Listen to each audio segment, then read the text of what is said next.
Bonjour à tous et bienvenue si vous nous rejoignez sur France 24. Bienvenue dans cette édition. On y est désormais habitué, la guerre de communiquer que se livrent Russes et Ukrainiens à Bakhmout s'est encore poursuivie ce week-end. Depuis le sommet du G7, Volodymyr Zelensky a démenti une fois de plus la défaite de ses hommes dans cette ville de l'Est. On en vient à cette déferlante bleue, ce séisme politique selon les propres termes du Premier ministre sortant grec. Les conservateurs de Nouvelle Démocratie arrivent largement en tête des législatives à 6 sièges de la majorité absolue même. Le parti mené par le sortant Kyriakos Mitsotakis a remporté son pari, balayé aisément son principal rival de gauche, le parti Syriza, qui fait au final 20 points de moins.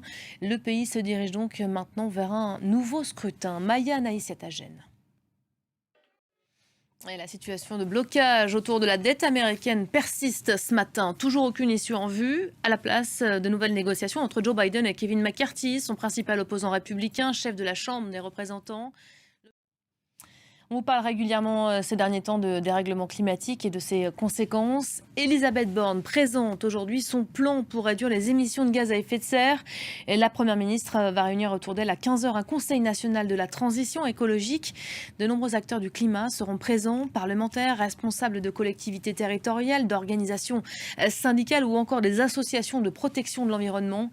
L'idée de Matignon, mobiliser large pour accélérer le rythme. Le point tout de suite avec Jules Boiteau. On va se quitter avec des scènes de liesse, ces images du week-end, direction La Rochelle pour vous parler, vous l'aviez compris, de rugby. Des dizaines de milliers de personnes ont fêté hier le 2e titre européen consécutif de leur équipe.